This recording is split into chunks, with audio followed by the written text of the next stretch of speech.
নমস্কার, জয় মা তারা। আমি অ্যাস্ট্রো হিমাংশু। ভাগ্যের দুয়ার থেকে আপনাদেরকে জানাই আন্তরিক শুভেচ্ছা, ভালোবাসা। আজ আমি যে প্রেডিকশানটি করতে চলেছি, জাতকেরা হলে ডান হাতটিকে দেখুন আর জাতিকারা হলে বাঁ হাতটিকে দেখুন। আপনারা দেখতে পাচ্ছেন হাতের এই যে হৃদয় রেখাটি, এই হৃদয় রেখাটি দেখুন একদম ধনুকের মতন বাঁক নিয়ে এই বৃহস্পতির স্থানে এখানে দ্বিশাখাযুক্ত হয়ে একটা ভি সাইন তৈরি করেছে। ঠিক আছে, এটি ভীষণ পজিটিভ সাইন। এর পাশাপাশি দেখুন এইটা হচ্ছে আমাদের মস্তিষ্ক রেখা, যেটাকে আমরা বলি ব্রেন লাইন। এই মস্তিষ্ক রেখা আর এই হৃদয় রেখার মাঝে দেখুন একটা ক্রস সাইন তৈরি হয়েছে। এই সাইনটাকে বলা হয় মিস্ট্রিয়াস ক্রস সাইন। এই ক্রস সাইনটা কিভাবে তৈরি হবে?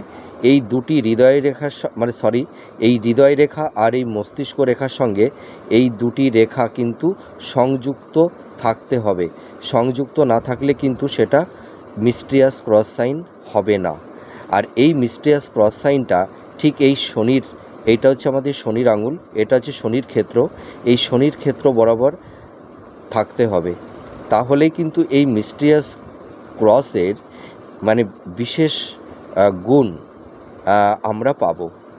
তাই এই যে হাতে যদি হৃদয় রেখা আর মস্তিষ্ক রেখার মাঝে এই ধরনের একটা মিস্ট্রিয়াস ক্রস সাইন থাকে, হৃদয় রেখাটি যদি শাখাযুক্ত হয়ে একটা ভি সাইন তৈরি করে, বা শনির ক্ষেত্রে যদি এই ধরনের একটা ফিস সাইন থেকে থাকে, আবার অনেক সময় দেখা যায় যে এই বৃহস্পতির ক্ষেত্রেও অনেক সময় ফিস সাইন থাকে।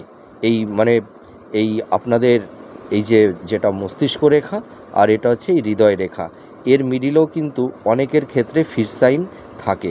তা আপনারা দুই জায়গার ফিস সাইন মিলাবেন। হয়তো কারোর এই বৃহস্পতির ক্ষেত্রে থাকতে পারে, আবার অথবা শনির ক্ষেত্রে থাকতে পারে। এবার এর মধ্যে যদি দেখা যাচ্ছে যে কারোর ক্ষেত্রে হয়তো বৃহস্পতির ক্ষেত্রেও ফিস সাইন নেই, শনির ক্ষেত্রেও ফিস সাইন নেই, তাহলেও কোনো অসুবিধা নেই। ঠিক আছে, শুধু আপনারা দেখবেন এই হৃদয় রেখাটি দ্বিশাখাযুক্ত আছে কিনা, দ্বিশাখাযুক্ত হয়ে ভি সাইন তৈরি হয়েছে কিনা, আর এই শনির ক্ষেত্র বরাবর এই হৃদয় রেখা আর শিরোরেখার মাঝে একটা মিস্ট্রিয়াস ক্রস সাইন তৈরি হয়েছে কিনা, এই দুটি সাইন বিশেষ করে দেখবেন। তা এই ধরনের সাইন থাকলে কি হয়? এই সব জাতক জাতিকারা ভীষণ ধার্মিক হয়, আধ্যাত্মিক হয়, এদের মধ্যে একটা ইনটিউশন ক্ষমতা থাকে, এদের কল্পনা শক্তি প্রখর থাকে।